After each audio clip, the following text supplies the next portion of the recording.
एक लड़का अपने एक अमीर दोस्त से मिलने के लिए उसके घर जाता है और वहां पर हॉल में पड़े हुए सोफे पर बैठकर उससे बात करने लगता है। धीरे धीरे थोड़ी सी देर हो जाती है और तभी सुबह सुबह अचानक से उसके दोस्त के घर काम करने वाली एक नौकरानी आती है और जैसे ही ये लड़का उस नौकरानी को देखता है तो पूरी तरह से हैरान हो जाता है और हैरानी में खड़ा होकर उससे कहने लगता है कि प्रीति, तुम यहाँ पर क्या कर रही हो। जैसे वो नौकरानी इस लड़के को देखती है और इसने उसका नाम पुकारा था तो एकदम से वह वहां से भाग जाती है और ये लड़का उसके पीछे जाने लगता है। कौन थी प्रीति और किस वजह से इसे जान रहा था, पूरी सच्चाई के बारे में जानने के लिए वीडियो को अंत तक जरूर देखें। उत्तर प्रदेश के एक छोटे से गांव में एक अमन नाम का लड़का रहा करता है। अमन, जिसके घर में उसकी माँ है जो कि दूसरों के घरों में काम किया करती है और अपने बच्चे को अच्छी तरह से पढ़ाना लिखाना चाहती है। उसके पिता की मौत काफ़ी दिन पहले हो चुकी है और माँ ही अपने बच्चे को पाल पोस कर बड़ा कर रही है। धीरे धीरे समय बीतता है और समय के साथ साथ जो अमन होता है वह स्कूल एजुकेशन को कंप्लीट कर लेता है और उसके बाद उसका एडमिशन उसकी माँ एक कॉलेज में करा देती है। अब तक जो अमन होता है वह खुद से मेहनत मजदूरी करके भी पढ़ाई कर रहा था ताकि वह अपनी ज़िंदगी को कामयाब बना सके और अच्छी तरह से इस दुनिया में अपने आप को जिंदा रख सके।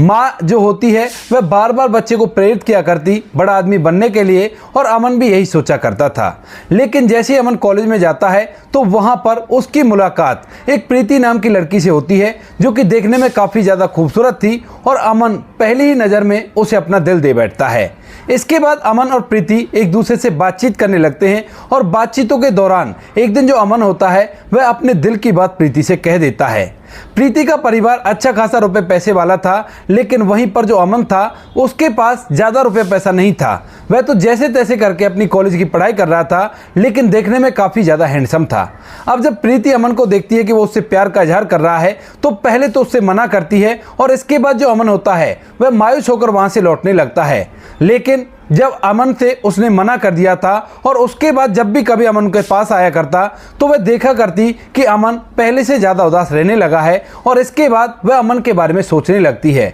धीरे धीरे कुछ समय बीतता है और कुछ समय बाद प्रीति को रियलाइज होता है कि उसने अमन के साथ बहुत गलत किया है, उसे ऐसा नहीं करना चाहिए था। यही सोचकर जो प्रीति होती है एक दिन मौका देखकर वह भी अमन से अपने प्यार का इजहार कर देती है और जैसे ही उसने अमन से अपने प्यार का इजहार किया था तो उसके बाद अमन एकदम से बड़ा ही खुश हो जाता है। इसके बाद प्रीति और अमन दोनों एक साथ रहकर कॉलेज में ग्रेजुएशन करने लगते हैं और एक दूसरे के साथ अच्छा समय व्यतीत कर रहे थे। लेकिन तभी एक दिन अचानक से अमन और प्रीति के प्यार के बारे में प्रीति के पिता को पता चल जाता है, क्योंकि प्रीति के पड़ोस का एक लड़का जो प्रीति को लाइक किया करता था वह इस बात के बारे में प्रीति के पिता को बता देता है, क्योंकि वह नहीं चाहता था कि यह प्रीति के साथ घूमे फिरे और ऐश करे। इसके बाद जैसे उसने प्रीति के पिता को बताया था तो जो प्रीति का पिता होता है वह प्रीति को धमकाने लगता है और कहता है कि तुमने समझ क्या रखा है, मेरी जिद को चारों तरफ ऐसे नीलाम करोगी। लेकिन अब तक जो प्रीति थी वह सच्चा प्यार अमन से करने लगी थी और कहती है कि पिताजी ऐसी बात नहीं है, मैं अमन से सच्चा प्यार किया करती हूँ और उसी के साथ शादी करना चाहती हूँ। अब तभी जब प्रीति के पिता ये बात सुनते हैं कि गरीब लड़के से सच्चा प्यार किया करती है और उसी से शादी करना चाहती है, और यहाँ पर जो प्रीति के पिता होते हैं वह गरीबों से बहुत ज़्यादा नफरत किया करते थे, तो वह अपनी बेटी को पहले तो समझाते हैं, कहते हैं कि बेटी ऐसा मत कर, ये बहुत ही गलत बात है। लेकिन जब बेटी जिद पकड़ लेती है तो उसके बाद वह अपनी बेटी को धमकाने लगते हैं और कहते हैं कि तू इसी वजह से बिगड़ी है ना कि मैं तुझे कॉलेज भेज रहा हूँ, कॉलेज में जाकर ही तुझे पंख लगे हैं, तो इसके बाद अब मैं तुझे कॉलेज बिल्कुल नहीं भेजूंगा, मैं भी तो देखूँ तू उस लड़के से कैसे मिल पाती है। ऐसा कहकर प्रीति के पिता प्रीति को कॉलेज जाने से बंद करा देते हैं और इसके बाद जैसे ही अमन कॉलेज में प्रीति को ढूंढता है और वह उसे नहीं मिलती तो थोड़ी सी चिंता करने लगता है और धीरे धीरे जब उसको ना आते हुए लगभग 3 दिन हो जाते हैं तो तीसरे दिन जो अमन होता है वो प्रीति की सहेली उसे पता करके सीधा उसके घर पहुंच जाता है उससे मिलने के लिए, और उसे नहीं पता था कि प्रीति के पिता को सब कुछ पता चल गया है। वहां पर जाने के बाद वह प्रीति को आवाज़ लगाता है और जैसे वो प्रीति को आवाज़ लगाता है तो उसके बाद प्रीति एकदम से भागी दौड़ी आने लगती है। लेकिन तभी जो प्रीति का पिता होता है वह उसके सामने आ जाता है और उसका रास्ता रोक लेता है। जैसे प्रीति का रास्ता उसके पिता ने रोका था तो उसके बाद वो उससे रिक्वेस्ट करने लगती है, कहती है कि पिताजी एक बार मुझे अमन से मिलने दो, उसके बाद जैसा आप कहोगे वैसा ही मैं कर दूंगी, कोई भी परेशानी नहीं है। इसके बाद जो प्रीति के पिता होते हैं वो थोड़ी देर तक इस बारे में सोचते हैं और सोचने के बाद कहते हैं कि अगर तुम्हें अमन से मिलना है तो उससे तुम्हें एक बात कहनी होगी। तो उसके बाद प्रीति पूछने लगती है कि क्या कहना होगा पिताजी। तो उसके पिता बताते हैं कि उससे कहना होगा कि अगर तुम्हें मुझसे शादी करनी है तो अपनी औकात को मेरी बराबर लाना होगा, उसके बाद ही मैं तुमसे शादी कर सकती हूँ। ऐसा कहने के बाद वो बिल्कुल से तुम्हारे पीछे नहीं आएगा और कोई भी कैसी भी दिक्कत नहीं होगी, क्योंकि प्रीति के पिता को इस बात को सोच सोचकर काफी डर लग रहा था कि अमन जब उसके घर तक आ गया है तो वह कुछ और उल्टा सीधा भी कर सकता है। इसी वजह से उसने अपनी बेटी से ऐसा कहलवाने का सोचा ताकि अमन उसकी बेटी का पीछा छोड़ दे। इसके बाद जो प्रीति होती है वह ना चाहते हुए इस बात के लिए हामी भर लेती है और वह अपने पिता के साथ अमन से मिलने के लिए जाती है और वहां पर जैसा उसके पिता ने कहा था वैसा वह अमन से कह देती है। हालांकि वह कहना तो नहीं चाहती, लेकिन मजबूरी थी, क्योंकि आखिरी बार उसका पिता उसे तभी मिलने देगा। इसके बाद प्रीति वहां पर जाती है, अमन की तरफ देखती है और उसकी आंखें कुछ और कह रही थी, लेकिन होठों पर कुछ और बात थी और वह कह देती है कि अमन, अगर तुम्हें मुझसे मिलना है तो मुझसे मिलने के लिए तुम्हें अपनी औकात मेरी बराबर करनी होगी। ऐसा उसने कह तो दिया था, लेकिन अंदर ही अंदर उसे बड़ा ही बुरा लगता है। और इसके बाद जो प्रीति के पिता होते हैं वो प्रीति को अंदर भेज देते हैं और अमन से कहने लगते हैं कि सुन लिया तुमने, अब इसके बाद यहाँ से चले जाओ और अपनी शक्ल भी मुझे मत दिखाना जब तक तुम हमारे बराबर के नहीं होते हो। इसके बाद जो अमन होता है वह वहां से वापस लौट तो आता है, लेकिन उसकी आंखों में आंसू थे और प्रीति का जो प्यार था वो उसे पूरा के पूरा झूठा दिखाई देने लगता है और वो सोचने लगता है कि प्रीति सच में ही शायद मेरे साथ खिलवाड़ कर रही थी और इसी वजह से इसने ऐसा किया है। लेकिन तभी अचानक से उसकी ही कॉलेज की एक फ्रेंड, यानी कि जो प्रीति की फ्रेंड होती है, वह प्रीति से कुछ बात करती है और प्रीति उसे कुछ ऐसा बताती है जिसे जाकर वह एकदम से अमन को जब बता देती है तो अमन के तन बदन में आग लग जाती है और उसके बाद वह सोचने लगता है कि अब मुझे बस पैसा कमाना है, चाहे जो भी हो जाए। दरअसल प्रीति ने अपनी सहेली को बताया था कि पिताजी को गरीब लड़के पसंद नहीं है, अगर सच में वो मुझसे शादी करना चाहता है तो उसे पैसे कमाने होंगे, अगर वो पैसे कमा लेगा तो जरूर से मेरे पिता उससे मेरी शादी करा देंगे। यह बात सुनकर जो अमन होता है अब वो बहुत ही ज्यादा मोटिवेट हो जाता है पैसे कमाने के लिए और सीधा अपने घर जाकर अपनी माँ से कहता है कि माँ, अब पढ़ाई लिखाई बहुत हो गई, अब तो मुझे पैसा कमाना है। पैसा कमाने के लिए चाहे मुझे कुछ भी करना पड़े, लेकिन मैं जल्द से जल्द कामयाब होऊंगा और कामयाब होने के बाद प्रीति से शादी करूंगा। दरअसल प्रीति के बारे में अमन की माँ को भी पता है, क्योंकि अमन कोई भी बात अपनी माँ से नहीं छुपाया करता था और इस बात के बारे में उसने अपनी माँ को बताया था। अब जैसे ही अमन की माँ ये बात सुनती है तो उसके बाद वो कहती है कि कोई बात नहीं बेटा, अगर तेरा मन है तो तू बेशक से जो चाहे वो कर ले, कोई भी परेशानी नहीं है। इसके बाद जो अमर होता है अपने दिमाग में पैसे कमाने की जिद ठानकर वहां से निकल जाता है और सीधा दिल्ली आ जाता है। दिल्ली में आकर वह इधर उधर पहले तो छोटा मोटा काम करता है, मजदूरी टाइप का, और मजदूरी से कुछ पैसे इकट्ठा करके अपना छोटा सा रोजगार चलाता है। रोजगार चलाने के बाद कुछ दिनों में उस रोजगार से भी कुछ मुनाफा होता है तो अपने रोजगार को थोड़ा सा बड़ा कर लेता है। जब भी कभी वो अपने गांव आया करता तो केवल अपनी माँ से मिलकर चुपचाप से वापस लौट जाया करता, यानी कि गांव के अंदर उसने किसी को भी अपनी शक्ल नहीं दिखाई थी। जब माँ बेटे की लगन देखती है तो उसके बाद वो कहती है कि बेटा तू जी भर के कमा, कोई भी दिक्कत नहीं है, और अपनी जिंदगी को सफल बना और उस लड़की से शादी कर ले। ऐसा कहकर वो उसे ढेर से आशीर्वाद दिया करती थी। और इधर जो अमन होता है वह भी अपने माँ के कहे अनुसार दिन रात एक करके मेहनत किया करता और माँ छोटी मोटी बीमारियों के बारे में उसे बताती भी नहीं थी। लगभग अमन को वहां पर रहते हुए 5 साल बीत जाते हैं और 5 सालों के अंदर जो अमन होता है वो इतना पैसा तो कमा ही लेता है कि अब हक से जाकर प्रीति के पिता से कह सकता है कि अपनी बेटी की शादी मुझसे करो, मैं अच्छा खासा पैसा कमाया करता हूँ। इसके बाद जो अमन होता है पहले तो अपने गाँव आता है, अपनी माँ के पास आता है और माँ को बताता है कि माँ, अब मैं इस लायक हो गया हूँ कि मैं अपनी शादी की बात हक से कर सकता हूँ और कोई भी कैसी भी दिक्कत नहीं है।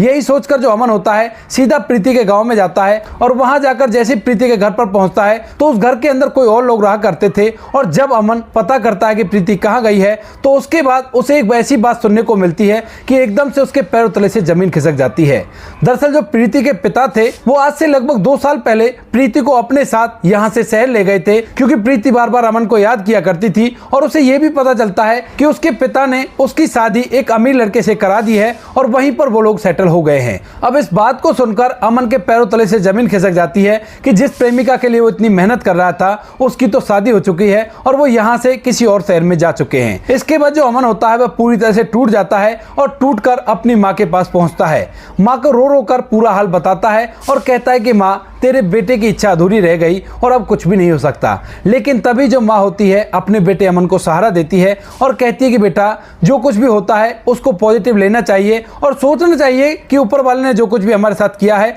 वो अच्छे के लिए ही किया है। अब इस बात को सुनकर अमन को तसल्ली तो नहीं होती, लेकिन फिर भी माँ के कहने पर वो थोड़ा सा शांत हो जाता है और इसके बाद अपनी माँ को अपने साथ दिल्ली ले जाता है और वहीं पर जैसे तैसे करके पैसा कमाने लगता है।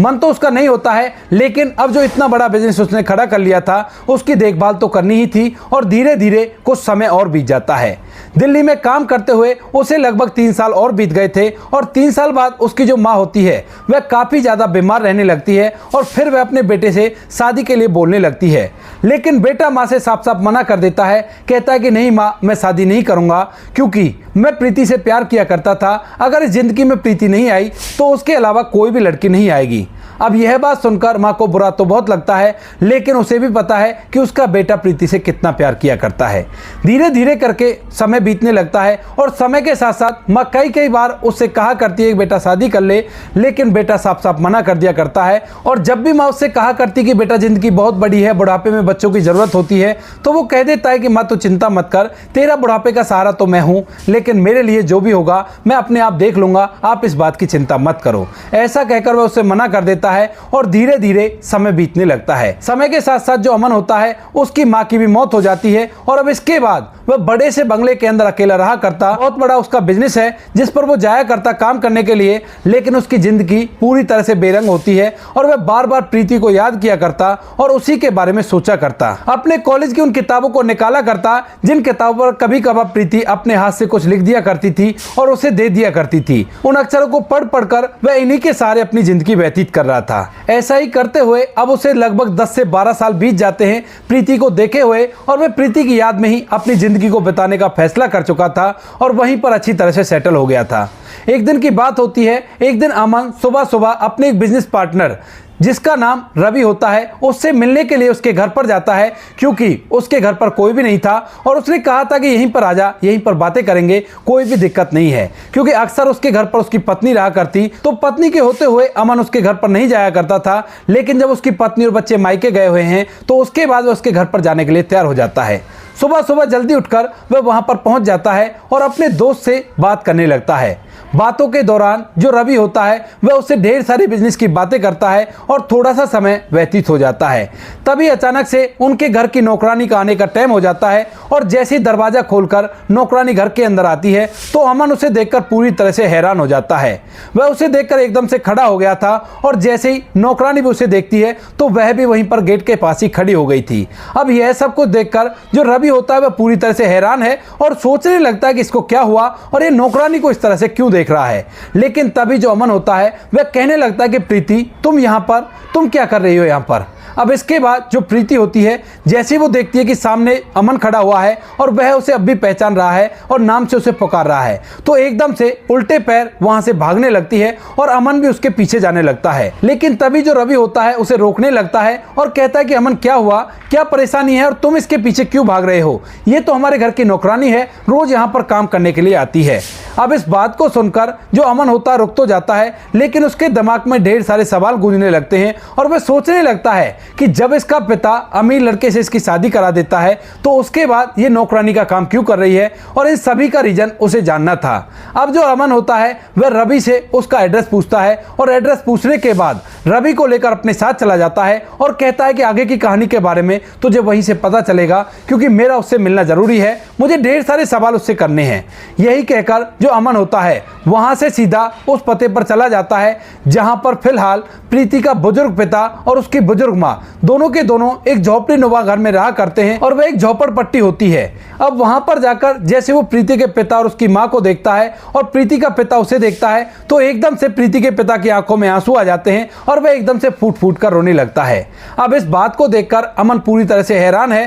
क्योंकि गांव के अंदर ये अच्छी तरह से शानो शौकत से रहा करते थे, लेकिन उसके बाद यहाँ पर आ गए और यहाँ पर इसने ऐसा क्या कर दिया जो ये इस तरह से समय व्यतीत कर रहा है। जबकि गांव में तो लोग कह रहे थे कि वो लोग यहाँ से शहर में चले गए हैं और अच्छे से बड़े घर में उसने अपनी बेटी की शादी कर दी है। इसके बाद जो अमन होता है वह प्रीति के पिता से इस बारे में पूछने लगता है तो प्रीति का पिता रो रो कर उसे पूरी घटना को बता देता है। कहता है कि बेटा मैंने अपनी बेटी के लिए एक अमीर लड़का देखा था, लेकिन जब मैंने उससे शादी की बात की तो उसने मुझे ढेर सारा दहेज के बारे में बता दिया कि अगर आप इतना दहेज देते हो तो उसके बाद ही मैं आपकी बेटी से शादी कर पाऊंगा, वरना मैं आपकी बेटी से शादी नहीं कर पाऊंगा। मैंने अपनी पूरी प्रॉपर्टी बेचकर उसके लिए दहेज का इंतजाम किया और अपनी बेटी को लेकर यहाँ पर आ गया। लेकिन यहाँ पर आने के बाद उस लड़के ने मुझे और मेरी बेटी को धोखा दिया और हम लोगों को ऐसे ही छोड़कर चला गया। अब गाँव में सभी को पता था कि मैंने अपनी बेटी की शादी बड़े घर में कर दी है, लेकिन यहाँ पर हम लोग अब बहुत ही ज्यादा गरीब हो गए थे और इस झोपड़पट्टी में रहकर अपना समय बिताने लगे।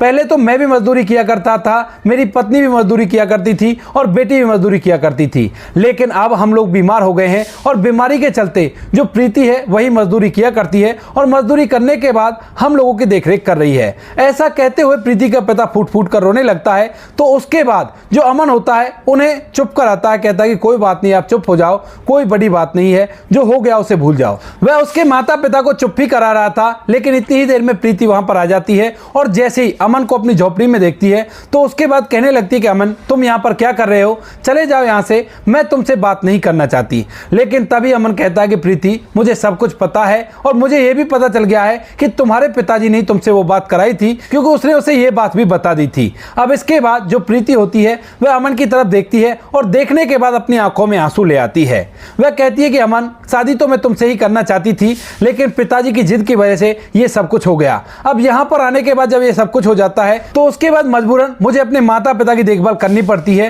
क्योंकि आखिर वो मेरे माता पिता हैं और इसी वजह से मैं मेहनत मजदूरी करके अपने माता पिता की देखभाल किया करती हूँ। ऐसा कहते हुए प्रीति की आंखों से आंसू छलक रहे थे और ये सब कुछ सुनकर अमन भी थोड़ा सा मायूस हो गया था। इधर जो उसका दोस्त रवि होता है उसको भी पूरी कहानी समझ में आ गई थी। इधर जो अमन होता है वह प्रीति को चुप कराता है और तभी प्रीति चुप होकर कहने लगती है कि चलो अच्छा हुआ, कम से कम एक बार तुमसे मिल तो ली। अब ये तो नहीं रहेगा कि अमन को मेरे बारे में कुछ भी नहीं पता है, अब तुम अपनी जिंदगी को आराम से व्यतीत कर सकते हो, कोई भी परेशानी नहीं है। दरअसल प्रीति समझ रही थी कि जो अमन है उसकी शादी हो गई है और अब अपने परिवार के साथ रहा करता है। तभी जो रवि होता है वह इस बात को भांप जाता है कि प्रीति समझ रही है कि उसकी शादी हो गई है, तो एकदम से वो कहने लगता है कि प्रीति, मेरे ख्याल से तुम गलत समझ रही हो। यहाँ पर जो अमन है वह अब तक भी बिना शादी के है और उसने तुम्हारी याद में किसी से भी शादी नहीं की, और जब भी हमको भी उससे शादी की बात किया करते तो वह इस बात को टाल दिया करता और कहा करता कि शादी में जिंदगी भर नहीं करूंगा। अब मुझे पता चला कि ये किस वजह से शादी नहीं कर रहा था। इसके बाद जब प्रीति को यह बात पता चलती है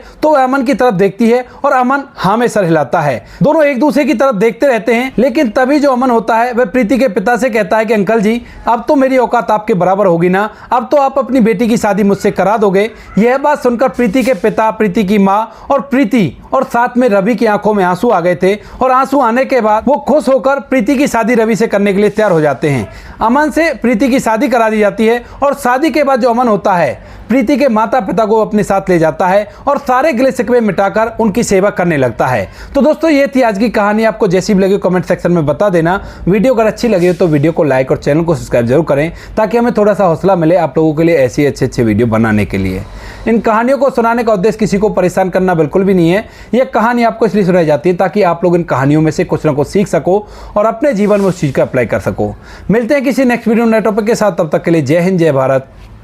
जय हिंदुस्तान।